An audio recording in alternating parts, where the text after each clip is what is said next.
I was hunting for this battle. I wanted to be at war. I wanted to go to the Special Forces. I wanted to be at war every day. I realised that the war wasn't out there. The war was in here. You drank too much? I did. Because you're self-medicated, don't you? Absolutely. You don't have a problem with alcohol. You have a problem that's causing you to drink. You can't get to the source of the issue unless you take out the things that are causing the smokescreen. I needed alcohol because I was renting a personality. I started to visualise the person I wanted to be. What does that person look like? What does it feel like to be that person? That repetition on that fixation of who I wanted to be was life-changing. An organisation called the Grey Man going into Southeast Asia, rescuing kids from child prostitution, slavery and everything else. 1.6 million kids a year sold into that industry in Southeast Asia alone. And here's the thing, by their families. I'm going to go and I'll have some kind of effect in changing the destiny of these kids' lives. I can always remember, like, we did this briefing, these are the people we've seen, and I saw one guy from the local police who was on the bus get his phone out and go of all the pictures we had. Next day we went in and did the bust. Ooh, no problem here. There's one particular bust that the picture of went back to our HQ in Australia, and that went viral all over the world. International incident. Thai government total in defence, saying nothing like that's going on in our country. These guys are a load of crooks. I get a message on my phone saying, get out now. Ollie, welcome. Thank you, mate. It's a pleasure to be here. And I'd just like to say for the cameras that I might look like I've just got out of bed, but that is a helmet head. All right? No, you look good, mate. A helmet head. So I managed to try and shape. There's no mirror in the bathroom, so obviously designed by men. New studio. Yeah. How are you, mate? I'm really good. Yeah? Really good. Before we delve in, I mean, I've had a look, I did a bit of research last night again, just looking at it. The resume is insane here. All the things you've done, all the things you carry on to do. But before we delve into that, I think I want to just take it back a little bit to the early years, childhood, upbringing, relationship with parents, because anyone that's done any kind of inward work, which I know you've done a lot of, and self-development, knows that a lot of our kind of traits as an adult come from those periods of our lives. Yeah, no, 100%. And I say this because I do a lot of talks. It's my passion, actually. And I do a lot of talks for businesses and stuff. And I always say with that, I said, my life started at 10.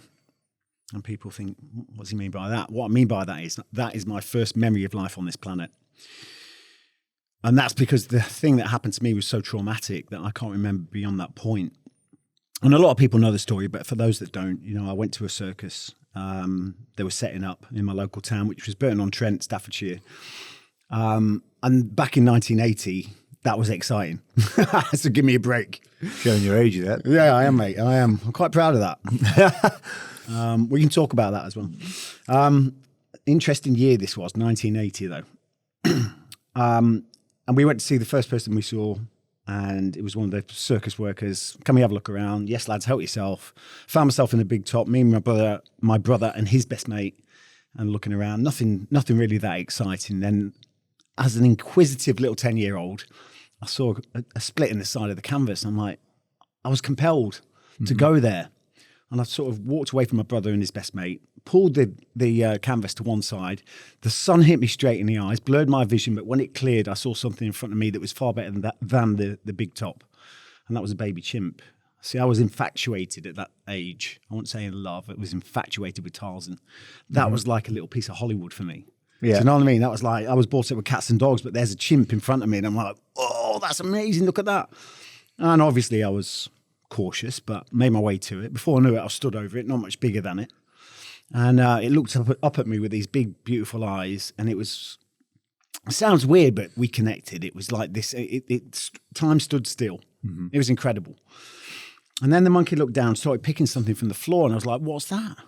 It started handing me this, whatever it was. Anyway, it was food. And I'm like, holy shit, this thing's now feeding me. I'm like this baby David Attenborough. Yeah. And it's an incredible moment. It's like time stood still. And it was like the serenity of that moment was incredible. And it probably lasted, I don't know, 10, 20 seconds. And it kept, and I was not going to eat it though, because that's disgusting, right?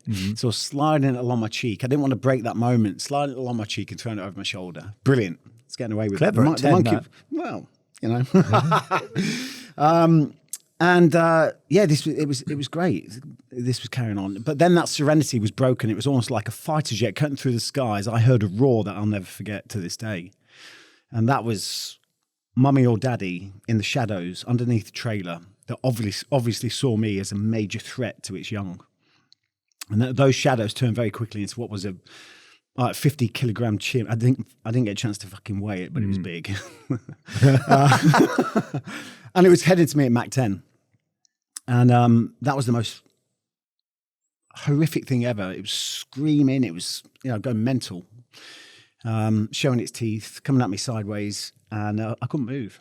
I froze. I froze. My feet were stuck to the floor. But just at the moment, I plucked up enough courage to think, I'd get out of here. And I started to make that move. This thing pounced through the air. And the blue sky turned to black as this thing pinned me to the floor. It landed on my chest, pinned me to the floor, and then just went mental. The first fist came down on my sternum here, and it knocked everything out of me. I just had nothing left. Punched? Like a small smash, hammer down.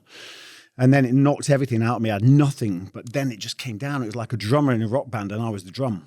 And it was going mental. Wow. And then it started, I could feel meat being, pulled off my arm. And it was in that moment that I started seeing blood flying around everywhere. It was my blood, obviously not the chimp's. And my life flashed in front of me. It didn't take long. I was 10. But in that moment, something said, deep inside of me, something said, because I thought I was dying, something said, it doesn't end like that. It doesn't end today. And I went somewhere that I never knew a strength that I never knew I had. And I went into found this strength, this inner potential, this something that helped me then retaliate against a chimp. 10 years old, fighting a grown chimp. I mean, it's not the best situation, is it? No. But it was that. Sounds surreal. It was that inner strength, that finding that potential that helped me survive the situation. It allowed me to move enough just so I could get my knee up to my chest. I smashed out as hard as I could into the chimp's chest, knocked it to the floor, and then that was my moment to get away. And it was like a few seconds. I was going backwards like an upside down spider, erratic, trying to get away. And then I just stopped, and I was waiting for my fate to happen, because this thing was angrier, even more motivated to kill me than ever. And it came at me for the final attack, and it was an inch away from my nose when the chain caught it around the neck. And if it wasn't for that chain, it wasn't for the inner potential in that chain, I wouldn't be here today. Close call. It was a close call, and I learned a lot in that moment. I learned the fact that regardless of the situation we find ourselves in, we always have a choice. That was the first thing. The second thing was, this is why everything's called Breakpoint, because of that moment. And Breakpoint, which is my business, which I'm passionate about, which started, the concept of started before the TV show and everything else. Breakpoint is the moment you step into short-term discomfort for long-term gain. It's the only way you can achieve anything in life. We have to, if we want to get rid of negative habits, we want to achieve something great in life, we've got to understand that we're going to embrace a level of discomfort. And this, unfortunately, is what people can't face, and they go back to the repeat habit loop and nothing.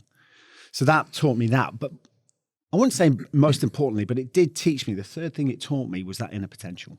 And it was that inner potential that I learned at that moment as a young kid that I believe helped me not only get through Special Forces selection twice, that's a story in itself, but then helped me further later on down the track when I had major mental health problems, suicidal thoughts, everything else. It was that inner potential, knowing that I could find that extra level of strength, that extra level of that something else.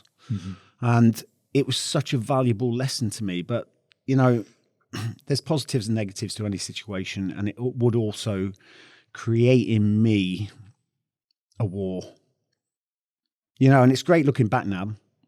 It's great in reflection, isn't it? But hindsight's beautiful. Hindsight never won any wars, though. And it's amazing. So that was my first introduction to life on this planet. You're 10 years old. Hell of a trauma to go through at 10 years old. Now, I presume that trauma, you've got physical scars, on your arm, but I presume the mental scars of that have stuck with you for many years, right? After being 10. Yeah, and this is the problem. Right? I believe that we have this innate system, this self-preservation system that helps us get over the short-term trauma by pushing it away as far as possible. Like compartmentalizing Yeah. it. So that really deep emotional trauma, we managed to put it in a little box, lock the key, or lock the box and push it away. Mm-hmm. And I believe that's valuable to help us get over the short term. You can't leave it hidden, and you can't believe that you've got away with it, because it's going to come back, and it comes back in all shapes, sizes, and forms. Like later on in life, I can remember my life after that was pretty crazy. I mean, I came from, I'd say, a fairly wealthy family, and I was very different than my brother and sister. I was the youngest, and I was chasing danger. I got in a lot of trouble with the police. I had a sawn-off shotgun at one stage at 14 years old. Even took the thing to school and hid it in my locker. You know, it was just like it was a recipe waiting for disaster. It never went that far, but you know, I didn't cause any harm to anyone else. But you know, it was just this war inside of me. You know, this like craziness that I just wanted to push the envelope. And the fact of the matter there is, I believe it was from that experience that created that. And that would, like, throughout all of my life, again, looking back, I have, like, this is how I look at it, right? And I'm jumping ahead of myself here because I've only just come up with this. And I started to think, up until not too long ago, like 6-7 years ago, just before SAS started, I locked myself in a house for 3 months. And we can talk about that. But I locked myself in a house for 3 months because I had to change me. The me that I knew was, I wasn't getting anywhere in life. I was on this destructive path, this repeat habit loop of absolute destruction. Everything good that I did in life, it would be so good, I would then look at it and go, right, hand grenade. I wanted to blow everything up. Relationships, even my time in the Special Forces, I ruined it. Absolutely ruined it. Everything good I did, I would make sure that I threw that hand grenade in afterwards just to cause a level of chaos. And I look back now, and I look back at that event, right? 10 years old, I'm going down to the happiest thing ever. I'm going down to the swimming pool. First of all, I was going swimming on that day. We saw the big top. Amazing. I was so excited. I was so elated. I then saw this chimp, even more elated, over the moon to see this chimp. And then chaos. Bang, smash. You imagine that. Amazing joy and everything. Then all of a sudden, chaos. And when I look at it from 10, that's what I created in every aspect of my life. And all of that, you think, comes from the trauma with the chimp? Yeah, I 100% believe so. The thing is with that trauma, this is where people get it wrong. First of all, people are fighting to be the person they were before the trauma. You're not that person anymore.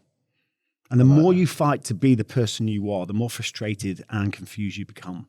You lose direction, you lose purpose and everything. So really, and this is not a word that any human likes, especially not one from the Special Forces, but you have to surrender. You have to surrender to the new person that you're confronted with. Wow. Mate, you sound very spiritual. I am spiritual. You know, I've come up with a thing for this. But it's quite rare to hear someone, and I'm going to box you a little bit here. You don't expect it from someone from your background, because obviously I hang around with a lot of the ex-lads as well. I'm friends with all the lads, you know, from Food Dark, whatever.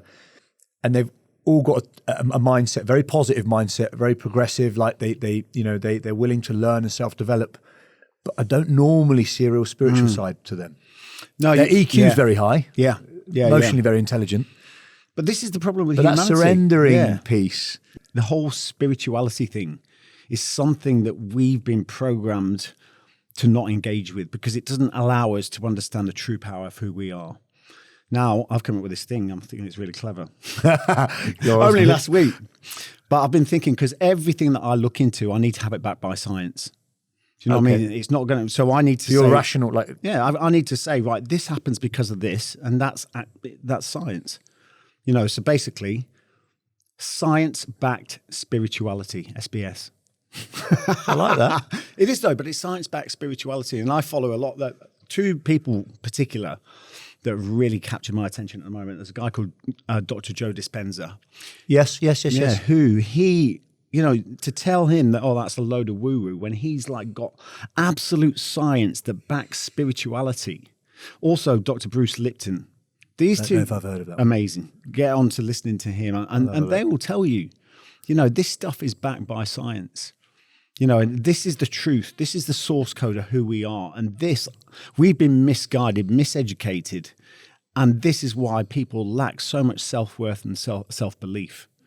This is it. And this is, you know, as well, this is why, you know what, because I've always thought, why do people like off the TV and stuff like that, why do they get so idolized? Now, I know as lads, we've got a bit of a history beyond the TV. It's not, you know, the TV hasn't defined who we are, but it certainly puts to the forefront. But I've always thought, why do people like idolize like gods, these people off the TV? And I 100% believe because they lack self-worth in themselves, they lack self-belief in themselves, and they can't. They that's why they idolize someone in front of them, you know. And really, they're living through them, aren't they? They're living through them. But really, you know, and this goes into also the fact, like, you know, a lot of people say, I've heard it said to us a lot of times, "Oh, you guys are cut from a different cloth," and I won't accept that. I don't accept that at all because I bleed and breathe exactly like everyone else. I don't believe we're cut from a different cloth, but I do believe we found a different way to cut the cloth. I like that. You know what I mean? But this is it. And everyone has that potential, but we offload our potential by saying, oh, isn't that person great? Oh, look at him. That's what he does. You know, like Michael Jordan, look how good he is, or anyone of that realm. Isn't that brilliant? But they've got the potential. It's that whole piece of, but they're different. They can do it. I can't do it. When you're sat in your sofa, it gives them an excuse. Not, you know, well, that's what they do, and they're brilliant. You know what I found really interesting? The fact that you've put spirituality with science. I've never actually heard that. Yeah, they don't. For me, they don't interlock. Yeah, and just from my experience of it, and the reason why is a lot of the stuff I've spoken to friends that are really into that kind of scene, and whether it's psychedelics and whatever, stuff just is. You can't always answer stuff. Whereas with science, you need an answer for everything. Yeah. That's. I'm a rational thinker, right? If I said to you, I'm going to drop this pen, and it's going to hit the ceiling. Yeah. My brain can't work its head around. Can't get around it because it's going to hit the floor. Yeah. That's why science is like. This has happened because of this. But spirituality, I feel like it just is. Yeah. Yeah. It just is, and it's an interesting concept that you're bringing them together. Yeah, no, it is. Quite like that. But I think it's important because any naysayers and people that don't believe, if you go, well, how about this information here that is scientifically proven? And that's what I want to be able to do. I want to be able to talk about spirituality in such a way that even the people that have all their life would disregard that and say it's a load of woo-woo and blah, blah, blah, this, that, and the other. I want them to then go, hold on, let me just look at that a second. This kind of spirituality thing that you're on now, I'm guessing this wasn't always the case, right? Because it must be very difficult to do the job you did prior when you have a conscious like you have now. Yeah, 100%. To an extent. But this was the thing for me. I feel like I feel like in life you are given a set. There's like a purpose. You've got your purpose in life. When I let's talk about the special forces, because when I first 1980.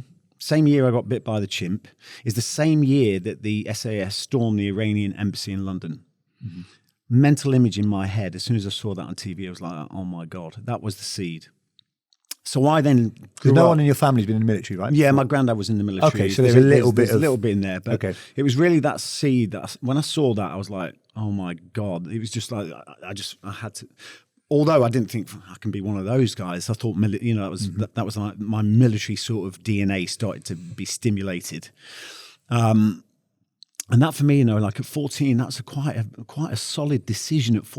My son's 21, 22, and he still doesn't know what he really wants to do. You know, it's like 14 to go, right, I'm joining the military. That is like a solid decision at that age. And so for me, from 14, I am stimulating all these visions, this perception of what life will be like in the military. And then all of a sudden I achieved my dream by getting in the Royal Marines. I achieved my dream by passing the Royal Marines training. 18 years old, it 18 says here. years old. Yeah, I tried at 16, but they said, look, because you've got criminal convictions, you should come back in a couple of years. Otherwise you've got to... Yeah, it's written off. So we followed. What was a criminal conviction for? Well, I had a sawn-off shotgun. Oh, okay. You got caught with that. I acquired a sawn-off shotgun. Did you go to prison for that? No.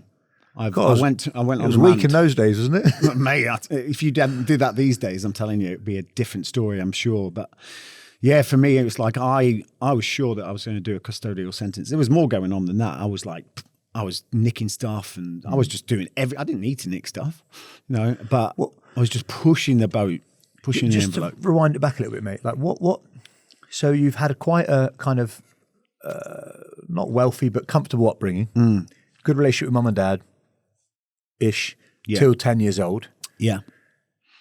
This thing happens at 10 years old, and then you kind of lose yourself, and you become this kind of naughty kid. Your brother and sister aren't naughty. No. So obviously some of the trauma from that event has created this person within you. What kind of strain does that put on relationship with mum and dad? Well, Their at cute the end little of the boy day, now is kind of this, yeah. Well, I mean, at the end of the day, it's like whether, I've always held a bit of guilt around that because my mum and dad split up. Now, I know if I said that to my mum, she said, no, it's not you. It was your father. It would have happened anyway. But, that happened just after that, around the time I was getting in trouble and everything else. My mum and dad split up. And it was really, I had a strange relationship with my dad. I was more like an employee than a son. Do you know what I mean? It's like... transactional. Yeah, and I kind of value that in some respects, because what I mean by that is like we were so disciplined, like jobs. We had like a list of jobs as long as your arm. As a kid, I didn't feel we were allowed to be kids as such. Even Saturday mornings were consumed with like making fires, chopping logs. It was constant. Even friends would come. I'd like to see friends at school on a Monday, and they'd be like, "Oh, I came round your house on Saturday." I'm like, "What?" And they'd come round, see my dad, and there was even one friend that came round and says, "Oh, is Ollie coming out?" And you're like, "Oh no!" And apparently, what my dad had got him to do, this friend that had come round to see if I was coming out to play, he got him chopping logs for him. I didn't even see him. I saw him on the Monday at school. He said, "Your dad had me chopping logs," and then said that you weren't coming out. So you know what I mean? It was like regimented. It was like it wasn't in the military or anything, but it was like so disciplined, and I kind of. That has given me some good value. Of course. Probably explains the 14-year-old decision-making. Yeah, decision-making. And also the fact now, I mean, I love the way I do things now. I've got everything for me is in order and everything, I have to do stuff when it comes in and not push it to the side and the do it later list and all that. It has to be done. Everything is very disciplined and everything else. So I love that. However, anyway, yeah, I was going to go on a tangent then because it was funny because when I actually got into the military, I think I was so programmed and pushed like that by my father that as soon as I was away from my father, I rebelled against anything that showed a level of discipline. I was a pain in the arse in the military. Right. Everyone knows that. I was a good soldier. I was one of the best shots. I was one of the best swimmers, but I was a pain in the arse. You know what I mean? It was like I would go out on the piss and like disappear for a couple of days. I was horrendous, mate. Horrendous to manage. Did they kick you out for that shit though normally? No, not back. Not whether you would now, but I mean, it was. I wouldn't say harmless. It got to the point with me where they were like, for fuck's sake, they just kind of had enough of it. And then at that point, I'd had enough. I think if I'd have stayed any longer, I would have been kicked out because I was just, it just wasn't the way to operate. And I really look back. And going back to your question though, Ty, it's like I went into the military with this dream. I like got through the Royal Marines training and everything else. And it was like this dream of mine. Got up to like 4-5 Commando up in Scotland and went, this is shit. You know what I mean? I got a brochure and there was like some lad who was on leave. His blonde chick is on the beach. She's beautiful. He's on a surfboard, like, in the Bahamas or somewhere. You know what I mean? It's like, and I get up to 4-5 Commando. I'm like on the main gate on Christmas Eve. You know what I mean? Doing guard duty. Cold. And I'm like, this is shit. This was not in the brochure. Then I went out to Northern Ireland and realised that, they call it whatever. But when people are shooting at me, I call it a war. But I grew up very quickly in Northern Ireland and realised it's a very different thing that I was joining. And that's the thing that pushed me for Special Forces, because I went, right, it's not here. I need to go and find what I'm looking for because it's obviously in the Special Forces. But then I got through to the Special Forces and then it was the same for me there. But the thing is, I did not understand the meaning of purpose at that age as a kid. I didn't even have that in my vocabulary. So I started self-reflecting on me and going, there's something wrong with you. And really for me, that's so much confusion in here. The only thing I knew what to do really is just drink, stop the chatting, stop the noise up here, stop everything. Just use, just numb. Just numb yourself. Numb it out. And that's what I constantly did. Mate, let's talk about, I'm just going to take it back a little bit and then we'll carry on. But this trauma from the chimp thing, right? I did a bit of research and you actually ended up doing ayahuasca, right? Yeah. Talk to me about that. I'll tell you what, this is the interesting story. I think it's really good that we talk about this because this again is with trauma, right? Now, something happened before the ayahuasca experience, something that when there's unfinished business with the chimp. Okay. And that was, one of the guys that I joined up in training when I was 18, a lad called Troy, he was my best mate through training and everything else. Anyway, mates all throughout our careers in the military. I went off to the Special Forces. He didn't. Anyway, I'd left. Troy was still in. And I think it was about 2011 or something like that, or maybe a little bit earlier, around 2011. I came back to the UK. He said, I'm coming back. He said, meet me in the pub. I haven't seen you for ages. It'd be great to catch up. Anyway, I sat down with him in the pub and he said to me, mate, something really weird happened. I went, what? I thought, shit, what have I done now? And he said, I was out in Afghan. And he was like, he was a colour sergeant, quite high up generally, and he was trying to get vehicles for his lads. You know, a lot of the vehicles have been blown up. They didn't really have the vehicles to be able to carry out operations. So he was constantly getting in touch with the MTO, the military transport officer at in Afghan. Every time I sent an email, it was like, no, you can't have them. It's the same protocol for everyone. No one's getting vehicles. We just haven't got them, blah, blah, blah. So in the end, he got bored of the email system and he went to his office, managed to snuggle through the MPs and everything, got into this officer's office and he's like, sir, I've been sending you emails about the vehicles, et cetera, et cetera. And he's like, how did you get in here? Get out, I'm going to get you arrested, blah, blah, blah. And he's, sir, I need the vehicles. You can't have them, get out. Anyway, he's making his way out. And obviously the Royal Marines is quite a small element in the military. He's just going out the door and he says, before you go, he said, do you know a lad called Ollie Ollerton? And he stops in his tracks in Northern Land. He goes, fucking hell, do I know Ollie? And he says, yeah, he says, I joined up with him. I've been, you know, he's one of my best mates. Then he went off to the Special Forces and he says, so why are you asking about Ollie? He says, you know what? He says, I've been looking for that boy all of my career. I was with him when he got bit by a chimp when he was 10 years old. No. Fact. So who was that guy then? Your brother? He was my brother's best mate, James. Wow. So anyway, what a full circle. Troy is like, oh my God, you're kidding me. Anyway, they have a great conversation, this, that, and the other. Can't believe it, Drew. Went to shake his hand to leave, and the guy pulls him in. James pulls him in and says, where do you want those vehicles?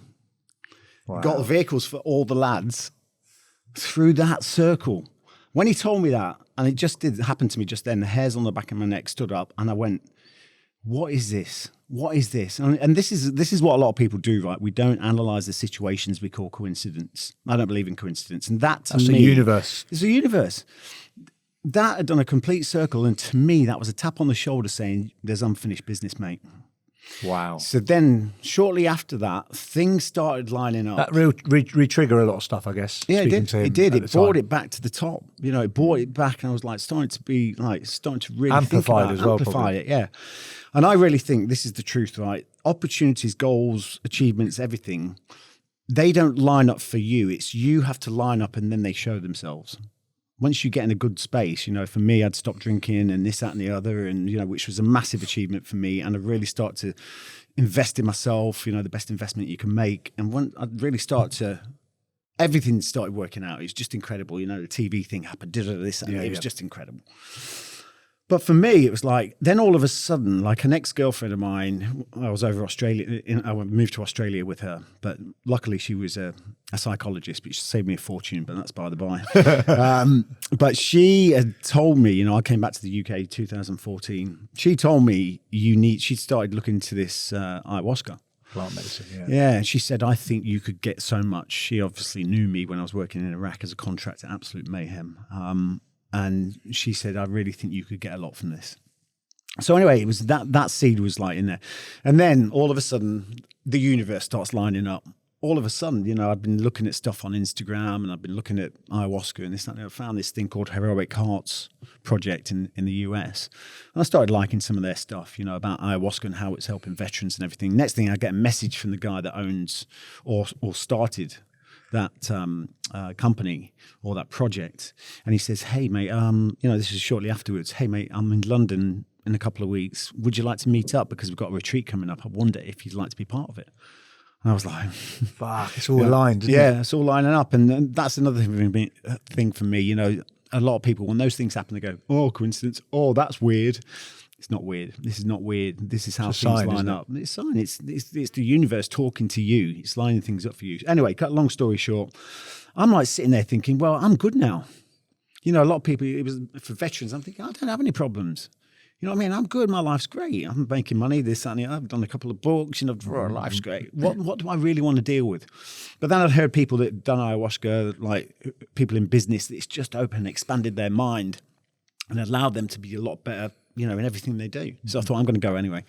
So I went along, and there was about 14 other veterans there. Went to a place called Soltara in Costa Rica. Okay. Amazing venue. And that's one thing I was say Right about place to do it ayahuasca. as well. Yeah. You've got to, don't do it in some back street in Manchester or, you know what I mean? You've got I thought you were going to say do it in London. That's what I was thinking. No, it was, you know, we went over there. Amazing facility, and they know what they're doing. You know what I mean? They know how to guide you on that journey. And for me, I went there, and it was like I met all the other, and there was people with a lot of problems. I'm talking veterans that had been to Afghan, you know, that horrific stuff, trauma they were dealing with. So anyway, you go in, you see the shaman, and you have to say what your intentions are. So it was my turn. I had a chat with him, and I said, look, and my thing, I had to kind of make it up. I was like, because I knew it would never happen. I'm like, I'm a little bit scared that one day I will, if something major happens in my life, I will push that self-destruct button again. Mm-hmm. And that's when I've done that so many times in the past. So I said that, and then I said, and also there was this little thing with a chimp when I was a kid, I got attacked by it. I kind of brushed it off, and he went, oh, okay. Now, one thing with ayahuasca, it goes to where it's needed, not where you want. So you can, yeah, exactly. Is that what's keeping you back? Yeah. But the thing is, that's exactly, you can go in there with your intentions, and you should have an intention of why you want to go there and what you want to do and where you want it to go. But it will go to where it's needed.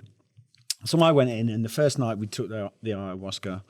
It was kind of a test. They test it first to make sure the measures, see what your tolerance is like. What, like a little bit of it? Yeah, a small amount of it. So it's a hallucinogenic. Does it still give you anything, that small Well, that dose? was the thing for me. It didn't really kick in with me. Some people had, I've done hallucinogenics in my, so I knew kind of what to expect, but it wasn't, I could feel a little edge, but I just thought, maybe it's me, maybe it's not going to work. So we had a debrief the next day, talked about it. I just said, yeah, it's all right. I didn't really get much. Next night, they upped the dose. Fuck me. And mate, honestly, it was incredible. I'm so interested. It was incredible. And you were in this Maloka, so it's like, imagine a massive version of this round table. Yeah. And Maloka, you've got beds all the way around. You've got the shaman that sits in the middle. And you're in the jungle. You can hear the jungle. The jungle's alive. And you are part of nature. It's just incredible. So you sit there, you go into the middle, you go and get your medicine, glass very similar to that. And you whack the thing back, the medicine back. Anyway, you go back and you sit on your does it taste like shit?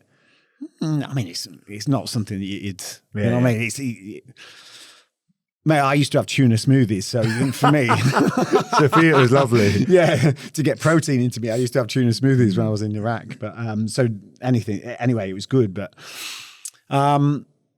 so anyway, I sat back down, and then they've got, everything's going on, everyone's doing their bit, mate, and then all of a sudden, all the geometry. You start seeing all this geometry and all these light, and you go into this different realm. It is. You can still hear everything that's going on. Okay. But you are in your journey, and it's incredible. And then basically I was like, having to breathe. And one thing again, this comes back again, right? Again, not a good word for anyone from my background or anyone in general. You have to surrender to it. The more you fight against it and you try and fight against it, you cause mayhem. And you just have to surrender and allow it to do its work. That for me was like, I was going down this, it was almost like I had all these different doorways to go down. I could choose a different doorway, and each one would give me a different aspect of my life. There's so many things I could address. But then I went past the doorway, and it was the one. So I went into this doorway, and then, mate, it was like I knew where I was going, and it was almost like I was like, my nails were on the wall like a chalkboard going down. I was going, no, because I knew I was going back to the circus. And I could see me at the end of this room, of this corridor. And I was like, no, I don't want to go there. I don't want to go there. Because I knew what was down there. Anyway, went down, and I actually I became the boy. And I'm there at the circus. Like, you're actually there. You're in the dimension, you're there. It's crazy. And I'm like, yeah, this is great. The baby chimp was in front of me. And then that roar, the roar I heard, the roar that I know happened. And then all of a sudden I look in the background and I'm absolutely terrified. And then something really weird happened. It almost just stopped because I could make out there was something moving in the underneath the trailer. But then something really weird happened. I went from being the boy to being the chimp.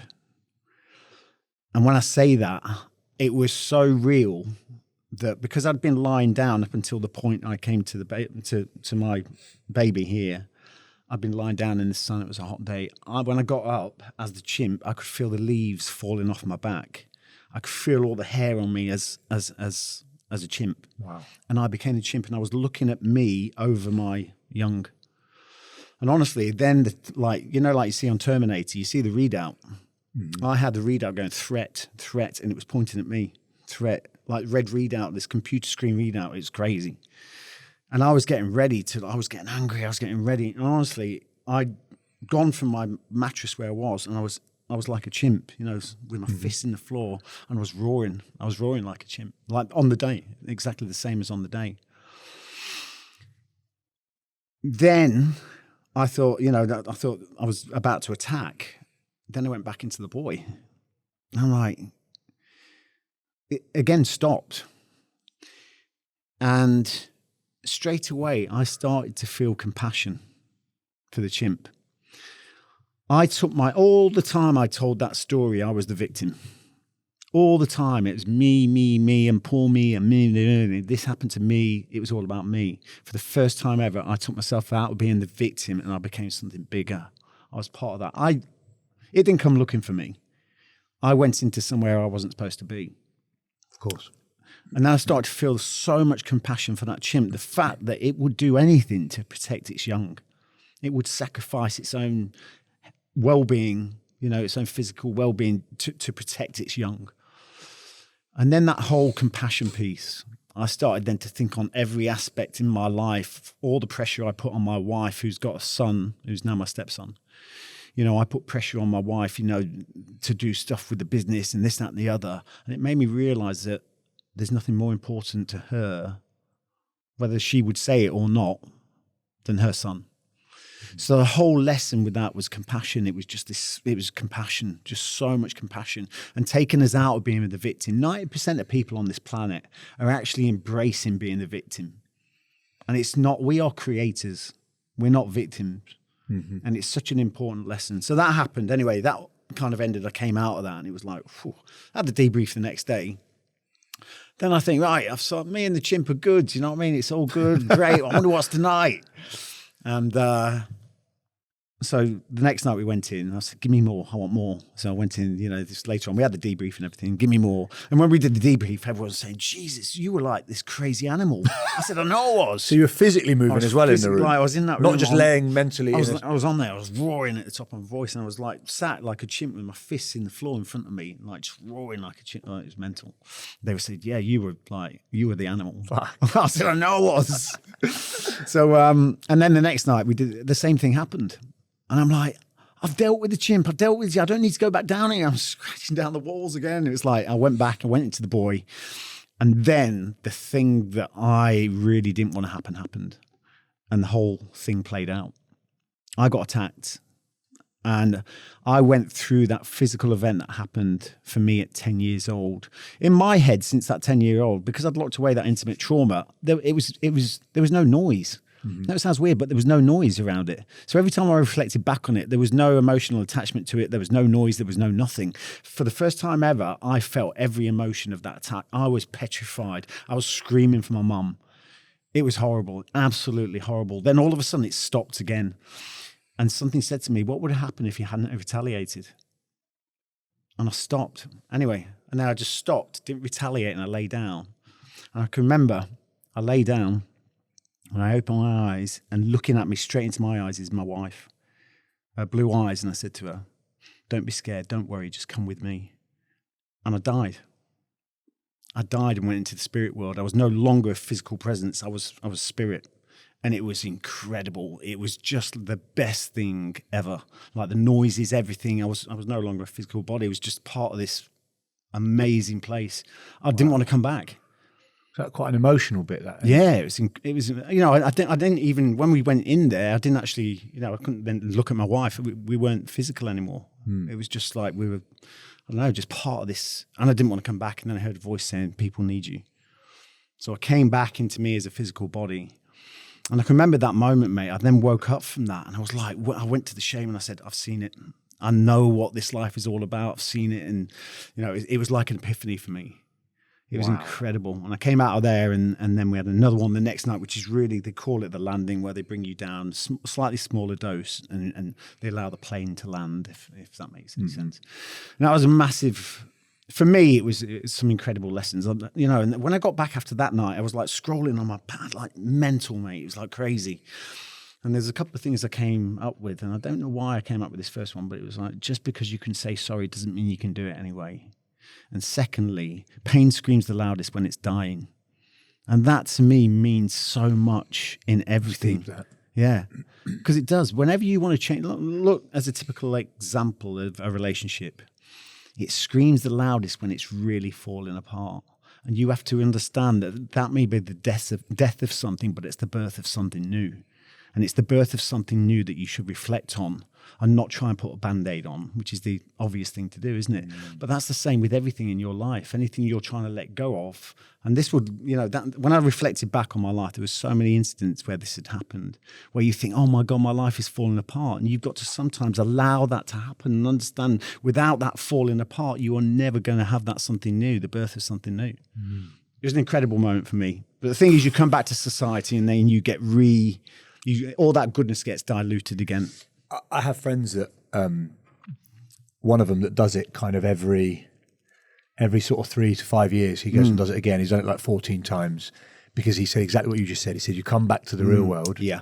And after a while, it fucking chips away at you, and you feel it building up again. And he goes again. Have you not been again? No. And how many years ago was this, by the way? This was back in 2019. Okay. So nearly 4 years or 4 years. And these last 4 years, are you at peace with that chimp now? I am. I do believe genuinely. Yeah, no, absolutely, 100%. You know what? This sounds weird. I know it sounds weird, and I don't regret anything in my life. But I'm so glad that happened to me at 10.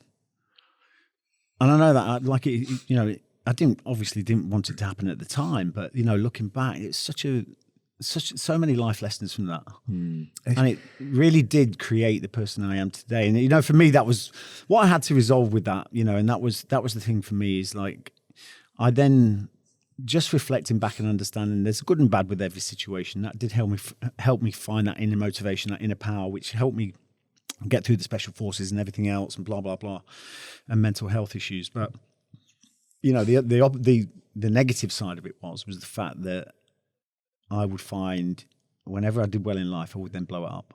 Yeah. Relationships and everything. And really, you know, the thing for me was like, I was hunting for this battle. I wanted to be at war. I wanted to go to the special forces. I wanted to be at war every day. It's only later, after leaving the special forces, sometime later, I realized that the war wasn't out there. The war was in here. And that's what I needed to resolve, not the external. And this is where we all get it wrong, because we believe happiness, success, everything is external. It's not. You cannot change the energy, or you cannot change the environment, your environment, until you change the energy of who you are.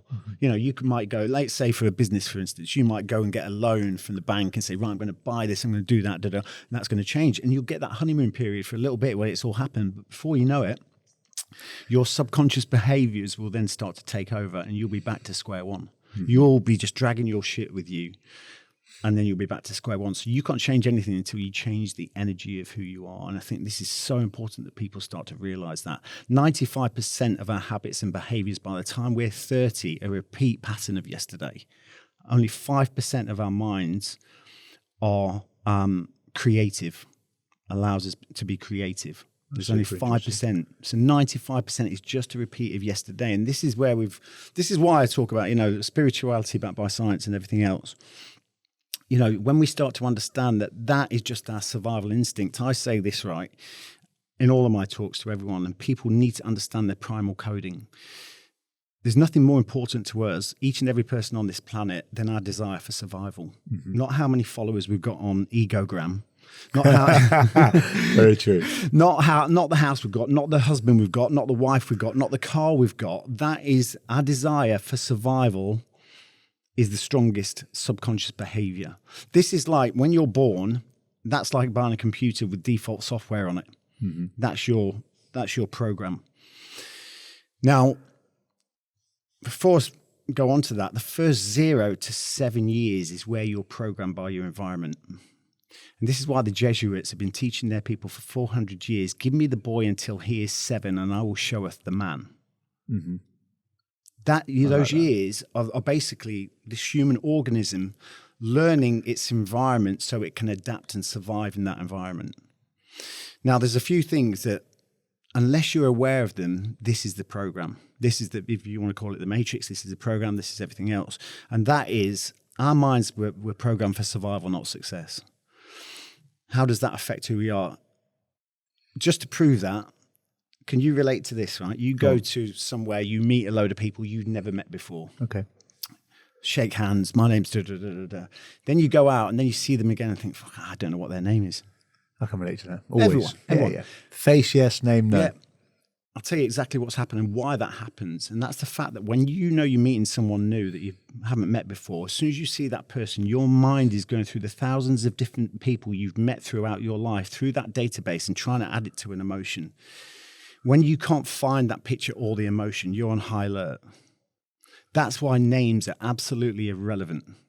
It's not important. That's really interesting. It's not important. And that's how strong our survival blueprint is. Another thing with that, the fact that the repeat habit loop, and you'll relate to this, everyone relates to it.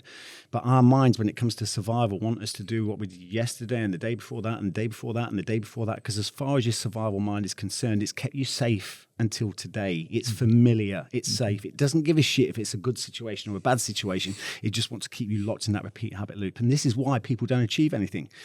It gets tough. It gets hard. The mind goes, get back there. You know, and the fact that we're programmed from 0 to 7, when you come up with something new, and say, right, I'm going to start this business. I'm going to start this fitness program. I'm going to do this. I'm going to get this new relationship. I'm going to get out of that relationship.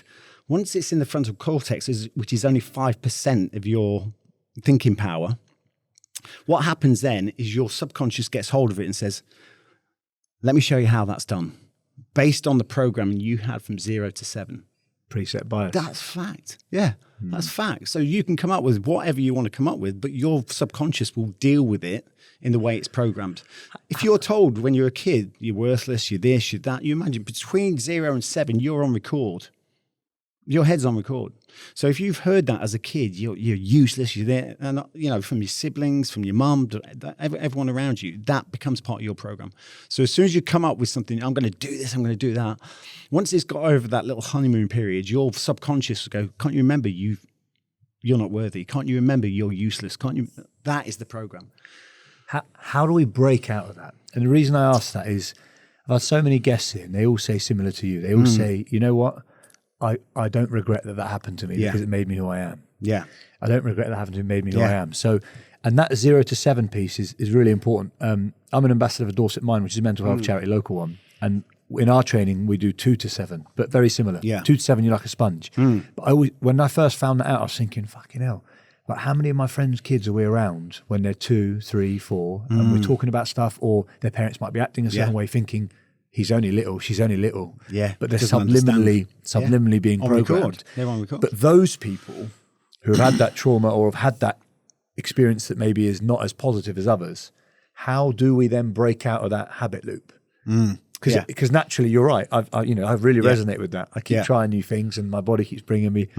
Like if I always run a 5K, my body wants to run a 5K, not do hill sprints. Yeah. I get up to hill sprints, but I run a 5K. Yeah. Shit analogy, but it just knows that I can do it. Exactly it. It knows it's comfortable. We work within our comfort zone. We work where we know that's familiar.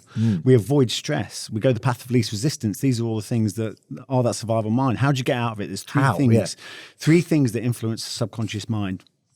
The first 0 to 7 years, that's your programming. The second thing is a highly impactful emotional situation.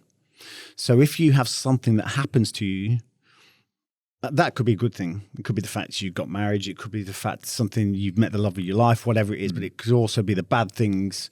You know, what happens in those highly emotional situations is your brain takes a snapshot and adds that to an emotion. And basically that becomes your long-term memory. So that's the second thing. First of all, 0 to 7, that's your programming.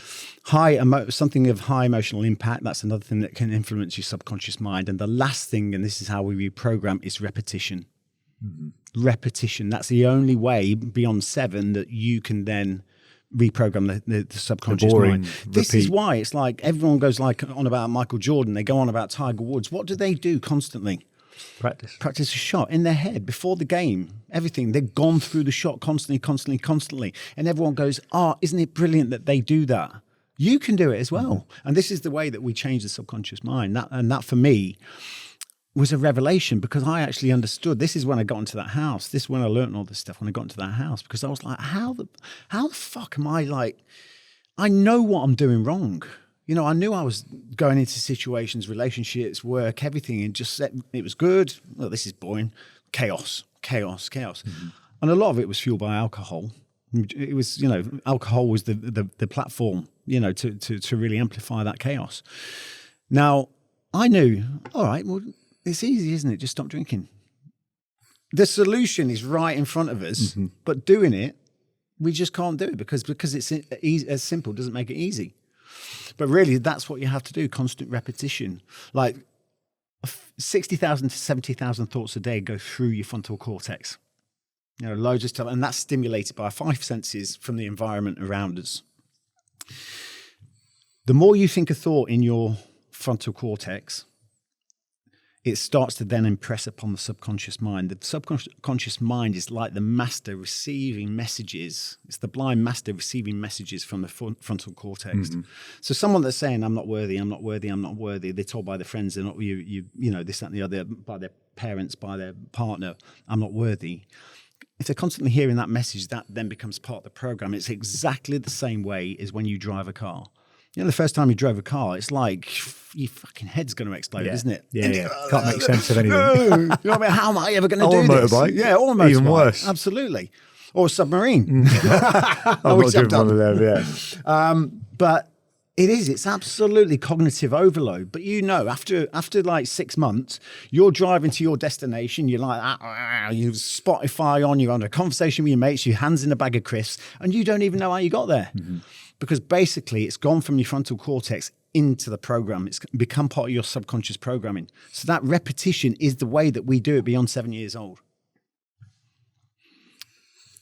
I'm just thinking of all the things that I need to change. Yeah, we all do, and mate. what kind of the repetition looks like in that sense. Yeah, 100%. Everyone can do it. Mate, you mentioned a lot about booze. You had some struggles with booze, right? Yeah, I did. I did have some major, you know, from 14, I was brought up in a brewery town and my family was pretty much paid in alcohol. I'm not making that as an excuse, but, you know, for me, you know, when it comes to alcohol, you don't have a problem with alcohol. You have a problem that's causing you to drink. That's an interesting concept. You know what I mean? So it's not, forget the drink. You've got a problem that's causing you to drink. The thing is, what's happened when you're younger, you're masking something deeper. You're masking something deeper. And that can be as simple as confrontational. You for me, and I'll tell you now, I've never said this before really, and it's definitely not on a podcast. For me, intimacy with women, fix for that, to get over that, that sort of blockage and confusion was alcohol. So every time, you know, and that's why you can relate to that. You know, of course. As a guy, you can. As you go out, you know, you're not going to approach people when you're not drunk. No. You know, so that for me, completely. and even that intimacy with it was like have a drink. So that becomes your solution, but then that becomes the habit. Your habit. Do you know what I mean? So for me, every time anything got difficult, it was just like I just drink. And it got to the point where, you know, I'd started thinking about suicide and stuff like that. And I realized that all these, you know, again, it wasn't I had to get to the source of the issue. You can't get to the source of the issue unless you take out the things that are causing the smokescreen. Alcohol was one of them. What's got you that dark? What thoughts are going in your head to get that dark, to such a dark place where you're thinking like, I don't want to be here no more? Well, mate, I just started really regretting. You know, it's like the come down from alcohol was just, it was disgusting. It makes me shiver now just thinking about some of the things where my mind was at. And This is before military, right? Well, this is military. Through the military, it was just accepted. I was like, I didn't ever question alcohol. Got you. Didn't ever question it. It was like just part, and that became my identity. At the end of the day, I needed alcohol because I was renting a personality. You know what I mean? I wasn't Ollie, the Ollie that everyone knew, unless I was, that party guy, this, that and the other. And it got to the point where, I think it was 2011. And I went across, I'd just come back from rescuing the kids in Southeast Asia. The best thing I'd ever done to that point. I'll touch on that in a bit. Yeah, and the fact was, it came crashing down overnight. And for the first time, I'd found something so amazing. The dots all connected. The first time in my life, everything that was missing in the Special Forces suddenly came together. The dots all connected. And I went, I'm going to be doing this for the rest of my life. It came crashing down. I came crashing down with it. I did what I always knew to do. And I started hitting, drugs, everything. I was shoving everything up my nose, drinking, just this destruction, smoking, all things that you would not associate with me doing this day and age. And it was in those low points that I started thinking suicide. And that is the brain looking for the easy way out, because I couldn't see a way out. I hated it. I hated myself. I hated the world around me. And that for me was like, at that point, for the first time in my life, when I heard that voice in my head again that said, it doesn't end like this, Ollie. There's more to your story. And I heard that voice and I was like, luckily I listened. And that was my turning point for me. I didn't stop straight away, but I say to a lot of people, just your awareness of the problem is the first biggest step. And once I did that, I started then to think, what am I doing in this moment? I'm hating the world around me. I'm hating the chimp. I'm hating the military, hating everyone I've been in a relationship. Worst of all, I was hating myself. Hating myself. The more you focus on anything, the bigger it becomes. That is fact. So I thought, what's the opposite of this then? I started to visualize the person I wanted to be. What does that person look like? I came up with an image. Once I come up with the image, added emotion to it. So powerful. What does it feel like to be that person? And that fixation, that repetition on that fixation of who I wanted to be was life-changing. That's such a strong kind of mental control though, to be able to do that. In the depths of despair, that you can imagine who you want to be and kind of almost look towards a light, hypothetically speaking. Yeah. But that was the first time where I sat there, I came back and I was looking for all these external fixes. I was like, I want to start my company called Breakpoint. I was looking for all these external fixes. I need to get a loan. I need to get a credit card. This is the old me, because I've always done this. Looking for everything external. And all of a sudden, all those doors closed and I was left with me. And I went, do I stop? And then I thought, right, no, I'd kind of had a brush with spirituality, with positive thought, visualization on a road to Baghdad. That was an interesting story. Anyway, so I'd kind of had a brush with the power of visualization. So I thought, I'm going to give it a go. I'm going to throw myself into this like you would not believe. And I did that. I locked myself in a house for 3 months, mind, body, and nutrition. No newspapers, no news, no TV, nothing, no social media. I focused on me through those 3 things: mind, body, and nutrition. Where was this? This is a house in Cornwall. And mate, literally, you on your own? I'm on my own. Yeah, I come back to the UK. What do you do every day? You get up and do what? Go up every day. I started investing in me massively. So first of all, I would exercise like 5 o'clock in the morning. Well, I wouldn't exercise first. I'd do things that my peers would still laugh at me for. And people listening to this would probably snigger out, but meditation, visualization, goal setting, listening to positive podcasts. I had this constant routine. I made sure everything I consumed here and here was of the highest quality for who I wanted to be. The correlation between what goes in here and what you think here is something you really need to consider. Yeah, it's huge. People put better food in their cars than they do in our bodies. So basically, it was just this constant, and I had this visualization every day. Right, when I was doing my meditations. Meditation for me is my focused attention at my intentions. So between the 60 and 70,000 thoughts, I start to choose the things that I want. I visualize and focus on that. And my visualization every day was me and Foxy were on a stage in front of loads of people delivering these amazing talks. And I put myself there as if I was there, as if I was living it. I felt the shirt on my back, the expensive watch on my arm, the shoes on my feet. I breathed, tasted it. Lovely. Every day I did that. I also actually came up with this, right, how this business is going to look. We're going to take corporates, we're going to put them through like an SAS experience. We're going to get them to understand who they are from the inside out. This is how it's all going to work. Every day I visualize that. At the end of 3 months, got a long story short, at the end of 3 months, I started thinking, does this shit work? Maybe it's just a load of shit. And see the self-doubt starts eating away. Yeah. And I shouted at the top of my voice in that house, just give me something. I wanted the phone to ring. I wanted something to happen. Nothing happened. 2 days later, Foxy called me and he said, hey, you know that idea you've got for Breakpoint? Would you do that on national TV? Wow. And the hairs on the back of my neck went, they are doing now because I remember that moment. And it was like, are you kidding me? I thought he was down the pub because I was trying not to be. He said, no, I'm with the production company now. And it's like, I tell everyone that story because the power of visualization, I changed the energy and the vibration of who I was from the person I went in. The person that went into that house would not have got that opportunity, I tell you now. But the person I became in that process, I lined myself up for that opportunity and it came to me. It's powerful. That. So that visualization every day about being on the stage, about doing, breakpoint, what happened? What am I doing now? Like, SAS 2 Days Wins happened, and I'm on stage pretty much 2-3 times a week with big companies, changing people's lives. I mean, can we turn around and go, oh, that's weird, that's just a coincidence? I don't think so. No. Not listening to you today. No, not 100%, mate. And to anyone that tells me that it's just woo-woo and thinks we're just lumps of meat and gravy that eat, work, sleep, and repeat, you are missing out.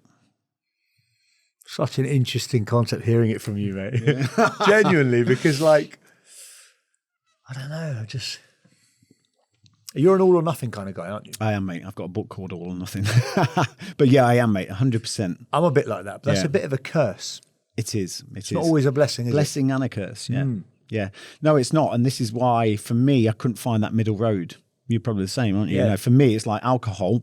I'll be the best alcoholic. I'll be the best party guy ever. It's interesting because Ant was here a few weeks ago. Yeah. And he said something very similar. Yeah. He will be the best he can be. Yeah. And even when I said to him about when you went to prison, what was it like? He goes, mate, I was just the best prisoner there was. I was getting jobs, I was cooking, I was cleaning. Yeah. I just can't, I'll put it into my world, like let's say trying to eat clean. I'm either flat out athlete, training twice a day, eating like a legend, or I'm going to die in 5 years of diabetes. Like I really struggle for the middle. Mate, I'm the same. I don't really drink. Yeah. I don't really drink. Like I might have a glass of wine at dinner.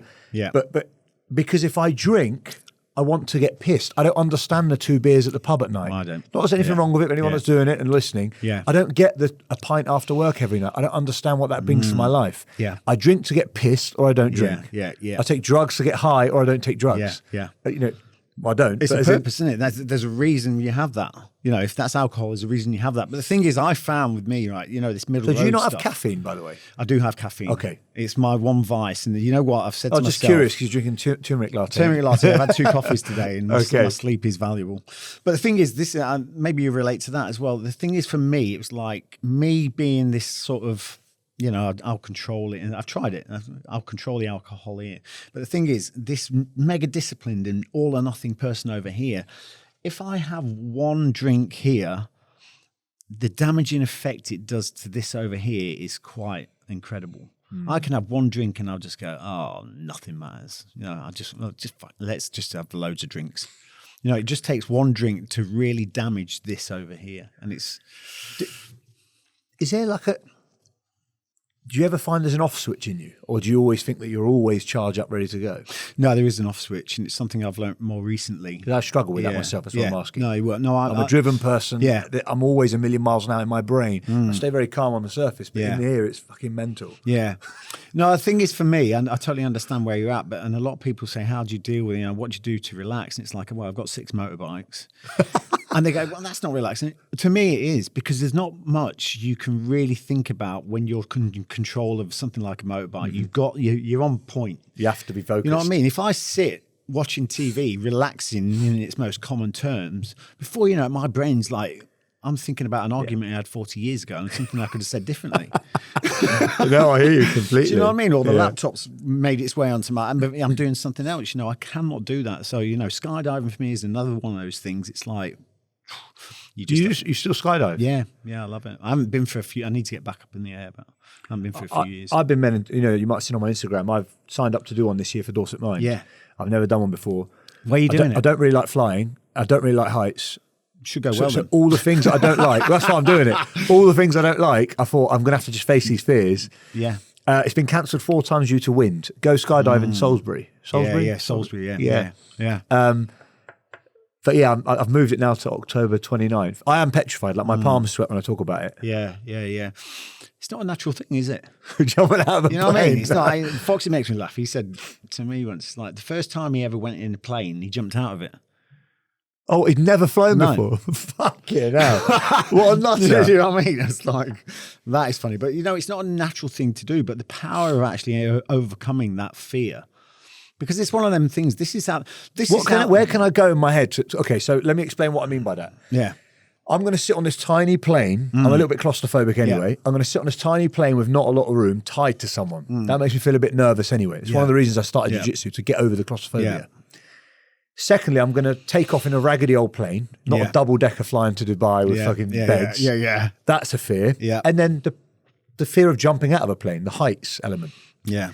But like every time that I sit at home the night before, it's actually annoyed me it's been cancelled 4 times because I'm going through these emotions every night. Yeah. I don't sleep the night before properly. I don't eat properly. I'm trying to psych myself up. I'm trying to kind of visualise, right, I'm going to go on this plane, I'm going to go up. It's all good. The guys jump all the time. There's nothing. And if it goes wrong, that's my time to go. Like I'm trying to accept, like if it goes wrong and it goes, because it's only going to go really wrong, then maybe that's meant to be.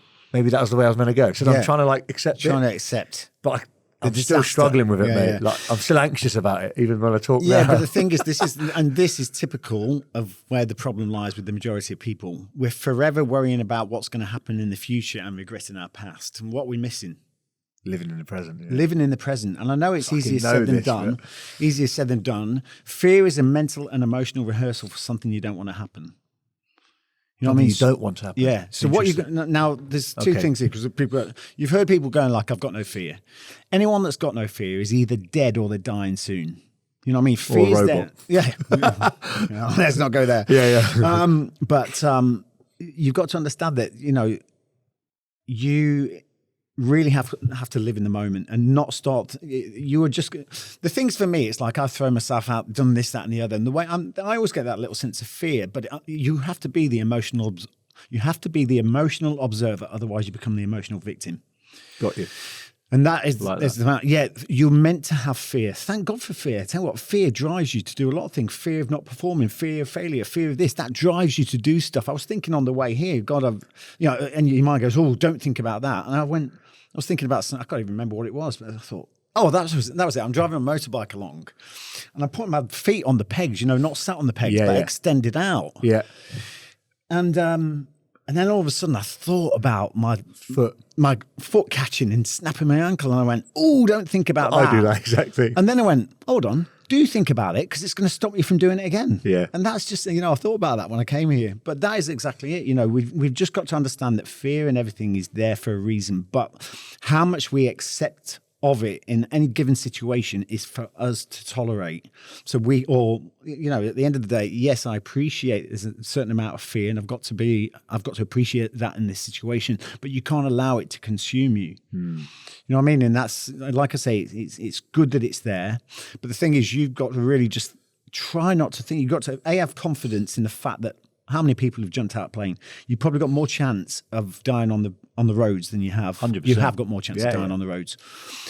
All these things, then confidence in the equipment, everything else, and just understand what you need to understand. The peace that you feel when you actually take that leap is incredible. It's a surrender piece again, It's the isn't surrender piece, yeah, and it's just incredible, that feeling and nothingness, and that just, it's incredible. You need to focus on the benefits of that because otherwise you're going to end up hating it.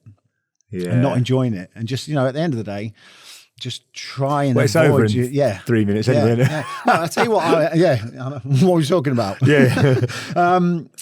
But the fact of the matter is, you need to it's what I used to do. Public speaking, I love it now. I used to hate it. But the thing is, you need to focus on the outcome. You need to live that moment where you're on the ground, you're high-fiving, you're feeling that high five. even whether it's a glass of champagne or something, you feel the bubbles go down your throat. Live the moment afterwards of how joyous that will be, and it will make the moment more acceptable to embrace. Easier said than done, mate. I'll meditate on that. Easier said than done. But the thing is with you as well, it keeps getting cancelled. It's a roller coaster of emotion. It's actually made it worse. Like the first time when I committed to it, when you commit to something, you think, fuck it, a bit impulsive, let's do it. Yeah. I'm the sort of guy that I need to do it now. Yeah. If I have time, I'm a chronic overthinker. If I have time to sit and think, it becomes a problem. Yeah. And that's eat, whatever it is. This is the problem with this, isn't it? The more we ponder on a situation, the more we will come up with 100 reasons why it could go wrong. And this is why, everything like my business called Breakpoint is about embracing the discomfort of that moment and taking positive action towards doing it. In a few sentences, Breakpoint, if anyone's listening isn't aware of what it is, what is it? Breakpoint changes the way you think. It's a disruptive change in habitual behavior in line with a predetermined goal. Of course. We've evolved quite a bit. When we first started from the house, then going into the physical events, we did a lot of public events, which were really using the Special Forces platform, obviously, because that was the thing to do, especially amplified by the TV. So we used the physical events to really get people in, get them to face their fears. 99.9% of people haven't done Special Forces, so it was a very unfamiliar platform. Maybe I need to have a go. We needed to create that area of vulnerability. And when you're in that vulnerable, when you feel vulnerable and you've got a job to do, first of all, you bond with the people around you that you don't even know. Secondly, your ego is done a runner. You know what I mean? And this is when you get to know yourself. That's why you see the SAS show and it's like a lot of emotion and everything else, because the emotions are organic, it's raw. And it opens up something. And a lot of people in their lives, we spend our lives building a facade of what we want people to believe we are. And rarely a lot of people, and this is another thing for me that I learned in ayahuasca, I started to understand, I started to appreciate how much time and effort people, and this is further amplified by social media and people creating a vision of someone they want people to believe they are. So much so, they invest so much into that they become the byproduct of that. And then that's the person that, you're looking at some teenagers and stuff like that sit in their room crying at night, and but they've created this perception of what they want everyone else out there to believe. And it's a dangerous place to be there. It's largely all an illusion, isn't it? Yeah. Absolutely. Which is the sad part. Yeah, absolutely. Talk to me about is it a Dry January campaign or something you're doing? What's that? No, this is something I'm really excited about. I think this is the first of many events, but I'm passionate about people. I've spoken to people that deal with addictions and, heroin, all kinds of drugs. And every time these people tell me that the worst addiction they see is alcohol. The most damaging addiction is alcohol. And it's, I just know that for me, it was such a massive win for me to conquer alcohol. It changed my life. And not only forget the alcohol, it was the fact that I was allowing something else to be in control of me. And I hated that. So once I got the alcohol out of the way, it was like a massive win for me because I knew nothing can control me anymore. I want people to feel that change. I want people to experience what it feels like to get that clarity. When I went to film SAS in 2016, first time ever, I went, right, I'm not drinking before we film and I'll have a drink afterwards, because I never believed that I could give up drinking. I did 8 weeks of no drinking, did the filming, had a great time, had this clarity that was beyond belief. I can always remember Foxy coming to me at the end and say, right, come on, mate, let's get on it. Let's get smashed. And for the first time in my life, I took a breath. And I went, no. And he went, what? And I said, mate, I just feel brilliant. It was so hard for me to do, but then I walked back to my room when I heard the party going on. And I just, it was hard work, but it was the best thing I ever did. Waking up the next morning, the clarity and everything, the feeling, seeing everyone just absolutely bladdered and still, the morning after, where I'm getting up to go for a run. No brain exercise. fog. Yeah. It was just incredible. And that was the catalyst for me to start. You can't explain the power and benefit of it. You have to do it to feel that. I can sit here saying, well, it's this, it's that. You have to feel it to believe it. And I think really Dry Jan is something where millions of people are signing up for this. It's growing and growing massively. We're actually working with Alcohol Change. We've got some major sponsors like Liars, who are the drink provider, non-alcoholic drink provider, and a few other sponsors. So we're giving something. Everyone wants something tangible. Do you know what I mean? It's like you want something. This is how we work as humans. We want something tangible at the end of going through a bit of hardship, just to qualify that we've done it. So really, for us, I'm like, Dry Jan, we need something at the end of that. Something to aim for. So we've come up with a 10K race, which we're going to do at Pippingford Park in East Sussex, which is where Breakpoint was first created. It's going to give people training programs. It's going to give mentorship all the way throughout that month. If you don't want to stop drinking, it's just about giving your body a break. It's also alleviating the question in your head that you need to ask yourself, am I addicted to alcohol? Can I go without it? Can I go? Because unless you can go without it, then you are, or you're dependent at least. Do you know what I mean? So really, ask yourself that question and, sign on.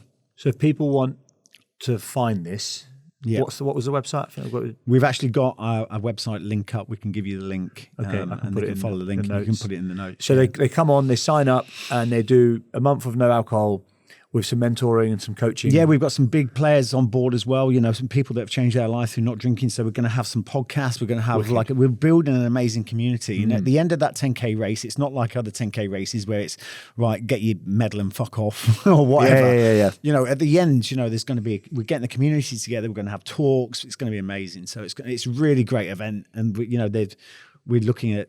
To continue this through the year, there's actually Dry July as well. I don't know if you've heard of that one. It's not heard of that one yet. Australian thing, yeah.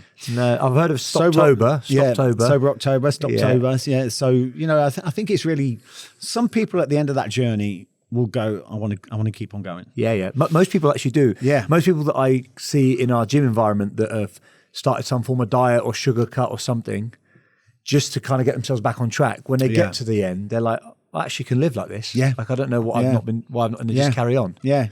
I'll have a look at that. That sounds, but if nothing else, at the end of the day, it's not that I drink, but I'll do the mentoring and then the run at the end. No, it's good just to get everyone together. It's interesting because I don't know the stats. It'd be interesting to find out. I might have to Google it after this.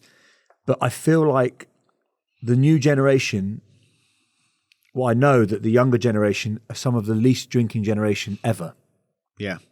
And I know that because I own and operate nightclubs and promotions and nights and do festivals. I've heard this. So a lot of the freshers that are coming now. Yeah. I had a meeting with one of the guys quite high up at the Bournemouth Uni, and we were talking about how the nighttime economy's changed and blah blah blah. He was like, mate, I feel for you, and I said, why? He said, because our nightclub Halo, the church one, is predominantly 18 to 25. Yeah. He says, I feel for you. He said, because when I speak to the freshers this year and say, what did you get up to at the weekend? They used to say something along the lines of, we went to Halo, went to Cameo, went to the old fire station, got in a kettle, got fucked, got smashed, had a 3-day session in my mate's kitchen. Yeah. He said, now when I asked them, what are you doing? They said, we went for a hike over the Dorset coastline, had a barbecue and had a non-alcoholic gin. He said, can you imagine? These are 18-year-old freshers. Wow, that is great to hear. Commercially for me, it's terrible. Yeah. However, as someone that actively promotes well-being and living well and kind of life, I'm buzzing. I'm buzzing that the new generation aren't as dependent on a product to have fun. Yeah.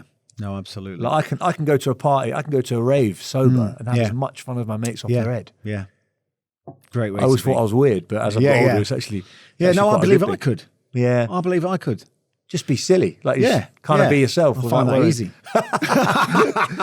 Mate, there's something I wanted to ask you here. Yeah. Within the military kind of bit stuff, we've touched on a load of it anyway, but there's something here that says you help train operatives to identify child prostitutes and rescue them. That wasn't part of the military. What is that? That's basically when I went to Southeast Asia. I came out. This was a big another main event in my life. And I came back, I finished as a contractor over in Iraq because I came out of the When military. you say contractor, that sounds to me private. That's, private contractor. So you'd finished the military, you've come out, then you went back over as a mercenary. Yeah. I went back for 4... Sounds fun. 4.5 years. Mate, it was a massive... It was mental. That was crazy. That was the craziest part. That's the craziest part of my career. What, just because there's less red tape? Yeah, it's less red tape and just the wild west of a war zone when it's in its young years, you know what I mean? Now it's quite, but when it's in that young sort of stage, it's like you see the power of countries that make out, this is costing this country so much a day.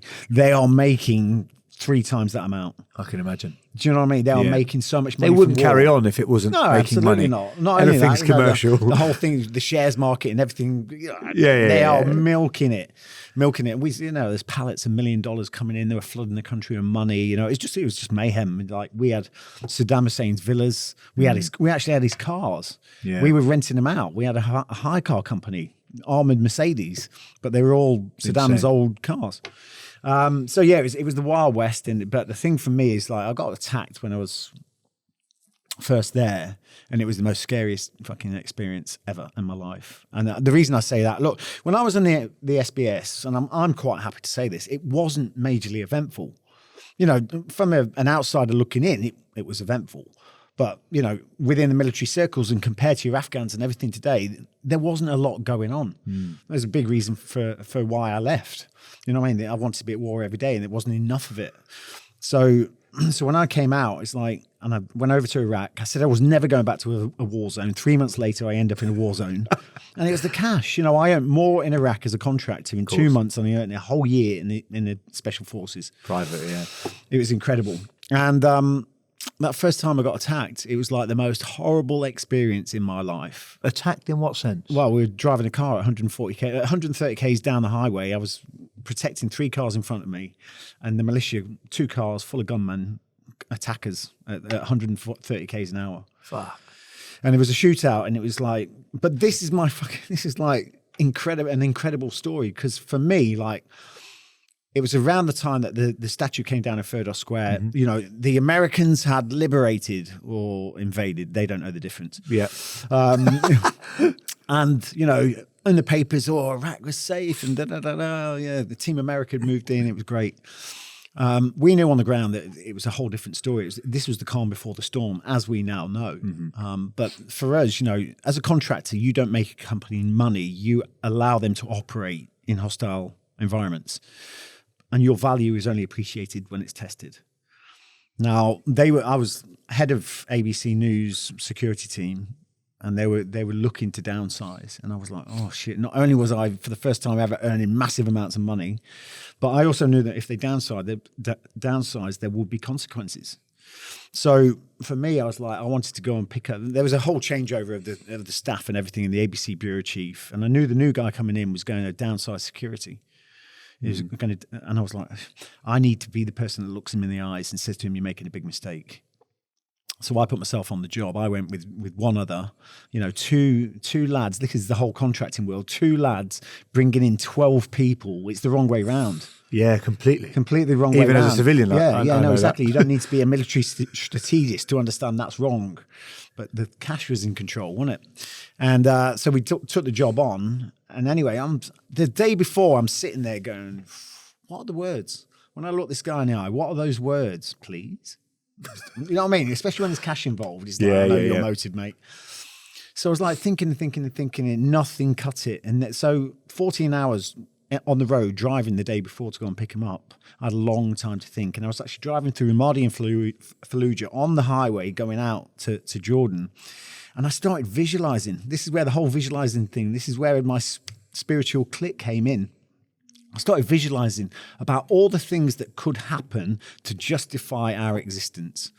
So I'm thinking, right, Ramadi and Fallujah is still a hot spot. We're coming back down here tomorrow. And I'm going through this attack.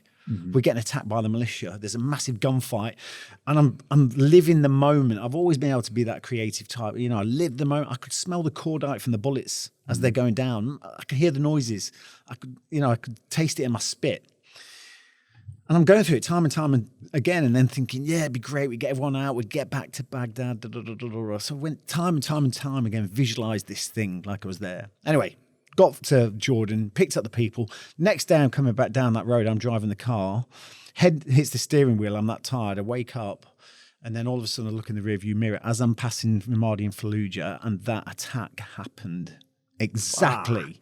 I mean, everything. It was like deja vu on steroids. The location, the timings, everything happened that I'd revised the day before. Not only that, I'd also said to my number 2, when we sat there in the bar that night, when we get back to Baghdad, there's going to be a massive hero's welcome. The doors are going to fly open. There's going to be champagne flowing. We're going to sign the contract for another couple of years. The attack happened, everything, and we got out of it. There's 8 militia and 2 of us.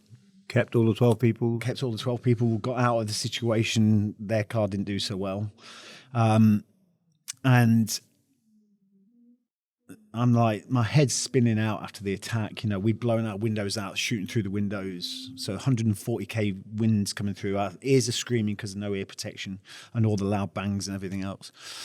And my head's spinning out thinking, that's the second time I've done that. You got to stop thinking, mate. I know. Well, there's a method in the madness here. Anyway, get to Baghdad.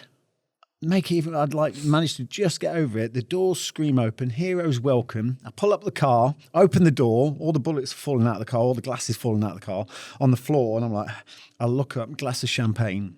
No way.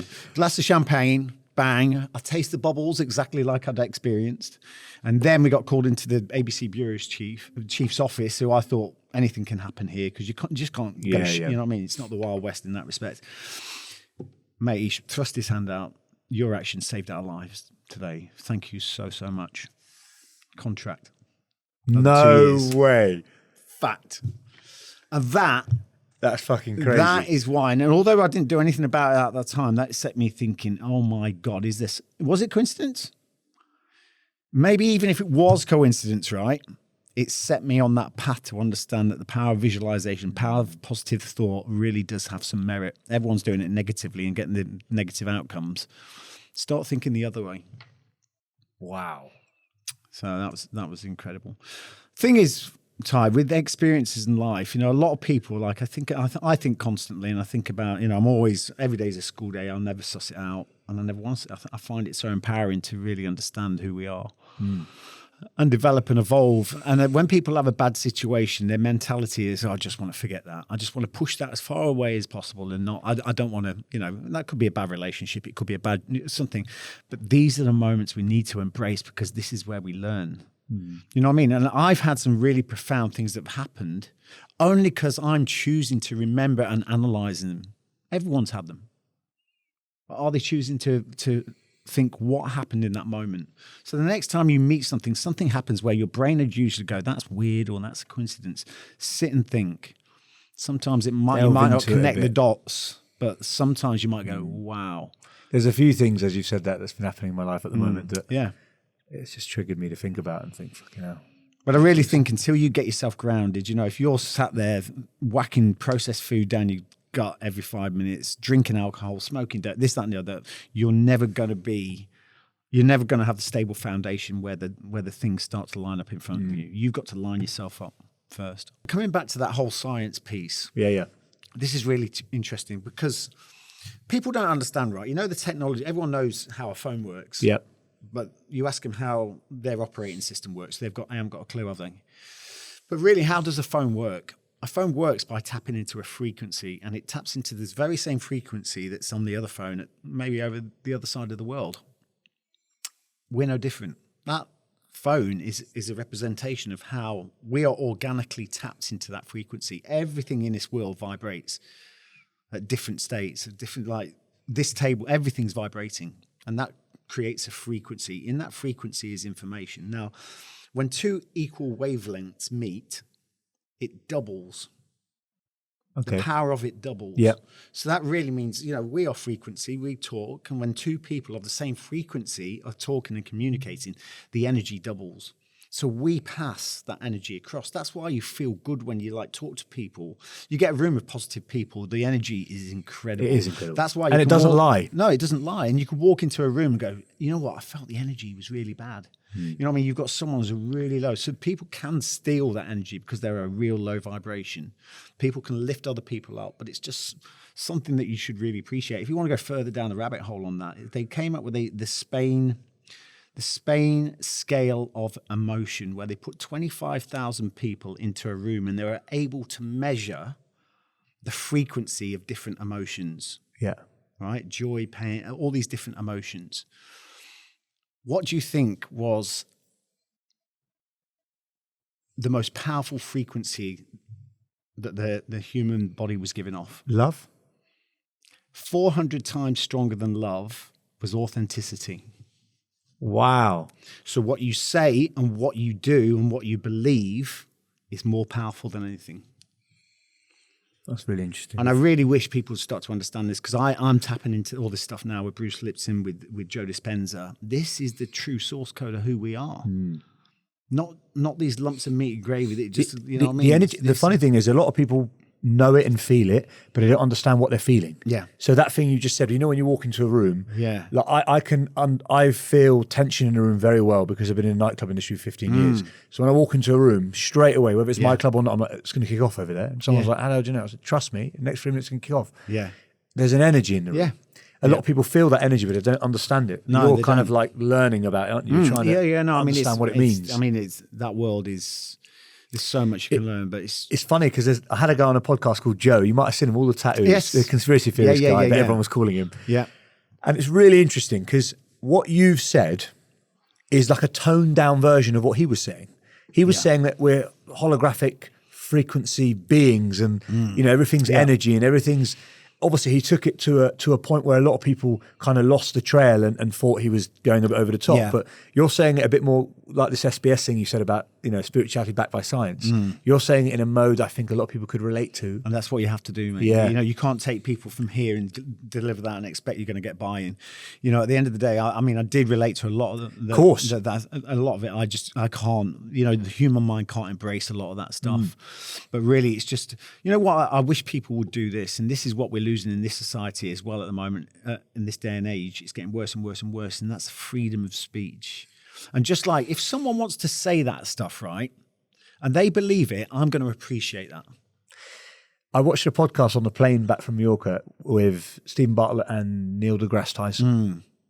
And he said that he thinks it's bizarre that it's an opinion that he puts out on Twitter and he gets attacked for it. Yeah. It's his opinion. Yeah. Yeah. Like he's not, that's just what he thinks of something. Yeah. And that's kind of what you just said It's there. just crazy. You know, at the end of the day, if you've got your opinion, you believe in it, means something to you, then fine. And you're not using it aggressively to attack someone else. I say this about religion, right? I have a lot of friends that say have been to jail and then they come out Muslim or they come out Christian or they come out as monks because they're meditating loads or they're spiritual or whatever. I'm not a religious guy. I've never really labeled, I don't like the labeling thing because I think it divides. So I believe there's a greater being, a greater power. There's something in the universe, a greater energy. I just don't want to call it God or Allah or Buddha or anything. I always say, if that person needs that faith for them to be a good human in the community, I'm all for it. Yeah. This particular person I'm talking about, he's come out of jail, he's turned to religion, and he lives the most peaceful life now ever. I don't agree with the religion. I don't agree with most of the things religion stands for. I don't agree with the division of it. I don't agree with loads of things. But without that faith, he's a shithouse in the community. Yeah. With the faith, he's amazing. So that's a positive. Exactly. It doesn't matter what catalyst. If that creates you being a great person and it gives you a sense of purpose and direction, go for it. Go for it. Don't push it on others. Don't like, this is the mandating thing I struggle with anything. Yeah. See, I just think The choice. when it comes to religion, a lot of people, you know, I've really started like studying bits of religion, this, that, the hidden gospel of Thomas. Have you heard about that? No, I've not. The I'll missing Google it in a scriptures. minute. Yeah. I think a lot of it, it's like, especially the Bible has been so distorted. And it doesn't want us to understand, you know, it's made it very external and physical. Like God was, you know, I grew up believing like God was a man. Yeah, and he had, you know, a baby in the manger, you know. All Yeah. that. I remember all that. Yeah, I went to Sunday school growing up. You know what I mean? Yeah. It's just like, it's such a, you know, and the Virgin Mary. How did that happen? You know, it's like, it's you know, I think it's been so distorted. Now, the way I look at it, right, I came up with this and I'm quite proud of it. But to me, are you religious? I believe there is something, we all are part of something bigger. There is something else there. There's an energy field. I agree. And God means to me, once you tap into that energy field, it's guidance on demand. Wow. Okay. I'm just thinking what Joe, he referenced it as well. God, he gave it as an analogy or something, but he used it about kind of being born, living and dying. That was his thing of God. It's an anagram, he said. Yeah. But your one's quite good actually as well. Yeah, I've not heard that before. Once you tap in and you understand the true source of creation and energy and everything, that is guided. You are guided. It's guidance on demand. Like that. And for me, it's like, everything requires discipline. I would look at that as well. It's like, that to me is the disciple within. Mm-hmm. So you're doing very similar, yeah. So you're trying to relate it to your life in a way that you can identify with it and you can engage with it. Yeah. But Also, the language has been distorted. Our language has been distorted. All of those books, right? Whether it's the Quran, the Bible, all of those. If you think, you and I are recording this podcast right now, right? Because of modern technology. Yeah. So in 100 years, what you said on this podcast will never get distorted because they're going to fucking listen to it. Yeah. Now, take us back 4,000, 8,000, 12,000, depends if you're Graham Hancock or who you are, how old the world is. Someone's got a story. There's no pen and paper to write. Yeah. Then someone has to memorize that story through generations and generations and generations until someone's then got a pen. Then they write the first copy of it. Fuck me, is that Chinese whispers or what? Was it a donkey or was it a cow? Was it a whale or was it a bird? Was it? You know what I mean? No, Was it a boy or was it a girl? And here's another interesting fact as well. The stories we tell are 50% embellished. Yeah. And every time you tell a story, you're not telling a story from the original event. You're telling a story of your last known memory. Yeah. A lot of this stuff. So you imagine that over time. Hundreds of years, hundreds of people. And remember at school when you did the Chinese whispers? Ollie's gay, pass it on. Do you remember? By the time it got back round, it was someone else's something else. Yeah, yeah. Between 20 kids. Exactly. Before we finish, Ollie, the child prostitute thing. What was that? The story with the children? Oh, sorry, because you did ask that. Can I see how I get distracted? So anyway, after that, I came out of that and I was like, I needed to get out of Iraq because that caused me, after that attack, it was like, I thought I was never going to leave. Problems with alcohol, Valium, everything, getting shot out. It's not the best for your mental health. Took me a while to do anything about it. I was living in Australia at the time. Plucked the courage to get out of there, go over to Australia, property. This was my focus, stability. Then I heard about something that really grabbed my attention. And that was an organization called the Grey Man going into Southeast Asia, rescuing kids from child prostitution, slavery, and everything else. Wow. 1.6 million kids a year sold into that industry in Southeast Asia alone. And here's the thing, by their families. You're kidding. By their families. Now, when you say children, what age are we talking? Well, anything from like 4 upwards. Any kind of age. Human trafficking. It's like, it's the most profitable business. It's bigger than drugs. And when I heard that, the same effect on me as I just saw in you, and I was like, I can't comprehend that. No. You think of your grandma or someone like that, or someone you really love, or blah, blah, selling you into the skin trade. And like kids, brothels, sweatshops, or onto a fishing village. That was a one-way trip. They were used and abused and then thrown over the side. They never came back. So as soon as I heard that, I was like, I'm going to go and I'll have some kind of effect in changing the destiny of these kids' lives. And we went over there. We had a 4-man team. First of all, we were going into all the clubs in Thailand, and we're, undercover cameras, and we're trying to find underage kids being in brothels and stuff. They're all being tipped off. We were working with, local police. I can remember we were doing a briefing the night, before we were about to go in and do a bust. And I can always remember, we did this briefing. These are the people we've seen. And we had all the briefing, like the military, we had all the briefing stuff up. And I saw one guy from the local police who was on the bust get his phone out and go, of all the pictures we had. And I looked at it, I went, this is fucked. Corrupt. This ain't going to go in it. Next day we went in and did the bust. Oh, no problem here. All the staff had changed, everything. And I was like, nah. So anyway, after that, I was like, this ain't going to work. I then went into the foothills in Thailand, up near the border, the Thai border. And I went with a guy called Mickey Chusia, who was part of COSA, Children of Southeast Asia. And that was an orphanage. Mm-hmm. And basically, we went to find the kids who were held in satellite camps all across the border.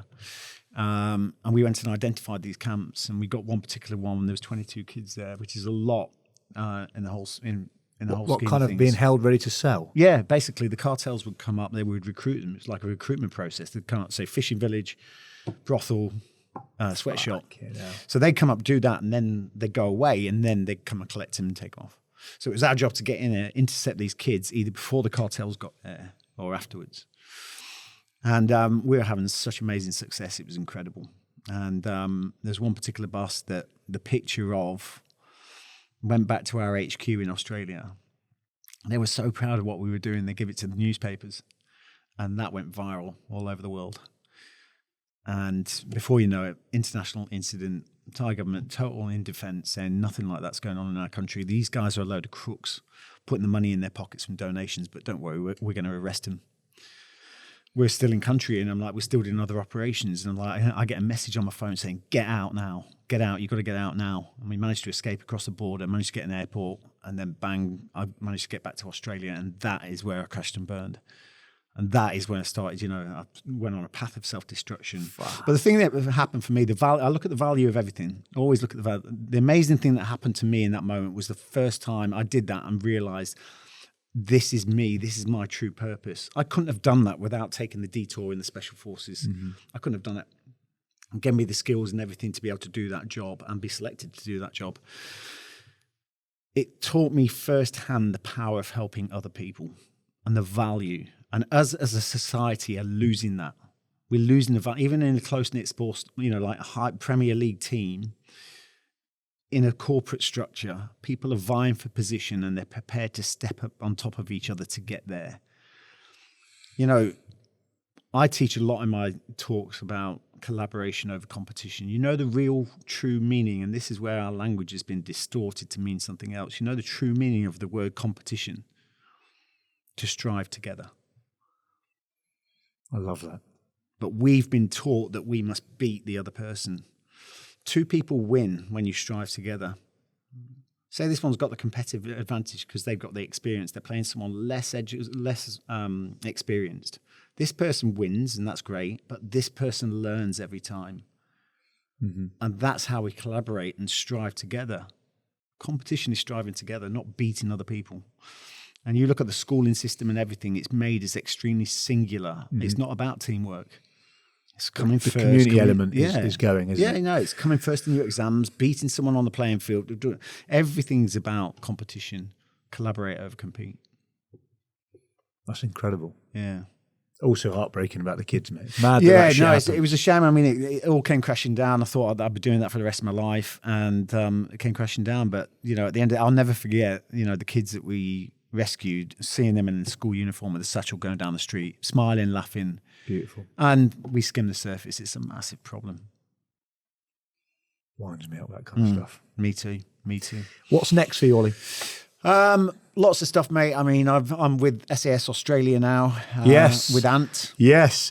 I saw a few bloopers and funny clips when he was here a couple of weeks ago. No, it looks really good. It's great. And we've got an amazing team. Team now. We've got like me, Ant, the OGs. Yeah. Me, Ant, and Jay Staz. Jay and Staz. And the laugh we had filming. it was we're messaging each other all the time. When can we get back? It's like, so has it been commissioned for season 2 yet? Or well, I mean, we've done this. To how it goes. This is I'm 4 in with SAS Australia. Oh right. Yeah, no, this happened after I got offloaded years ago. I thought it was the first. I went it's the first with the new team. Got you. But I think this is this team that's going to stick now. But yes, it shows in October, and then it providing it gets the stats, then we'll do another one. But I can't see how it wouldn't. It's one of the most popular TV shows over there. So it's still in its infant stage over there. Yeah. But the thing is, I mean, I always say this as well. When I was in that house, I got given the gift of TV, but I can never get distracted from what my mission is. And that mission is Breakpoint. Breakpoint is a globally identified brand recognized for the positive growth and development of others. That will never, ever get diluted again. When I say again, I've tried loads of different things, but that is where I'm at. So Breakpoint now is evolved into the fact that we deal or we deliver corporate-only programs, and we've got a virtual platform. You can't change people in an hour by talking to them in like motivational talk. You can't change them in 2 days, whatever. That growth needs to be continuous. It's like for me, I'm growing every day. And I'm also failing not every day, but I'm failing, and I'll keep on failing for the rest of my life because I know my goals are big enough. You know, I'm not going to sit there faking perfection on egogram. Yeah. You know, and that really for me is like breakpoint is my mission. I've got another couple of documentaries and stuff like that, but I never set out to be a celebrity. I'm not even keen on the word. Mm-hmm. You know, my mission is to change humanity as much, and it's a big job. It's an incredible endeavour, mate. Yeah, something I'd like to do in the future. And Everest. Sorry, I should mention Everest. I'm doing Everest next year. Yeah, are you? 2024. Yeah, I did Amadablam 2022. Who with? Anyone we know? Nims, yeah. So I'm doing. I'll be on the Everest trip in April. That's so cool. Yeah, but the thing is, Ty, this is one thing I'll say. There's so many people, and this is what a lot of people do. They are still gobbing off about a benchmark of the past. What are you doing now? Yeah. What are you doing right now? What's in your sights for the future? You know what I mean? And this, I'm a true believer. Create a story you'd love to be told, and that never ends. Yeah. Good note to finish on, mate. Thank you. Appreciate your time. Cheers, brother. That was awesome.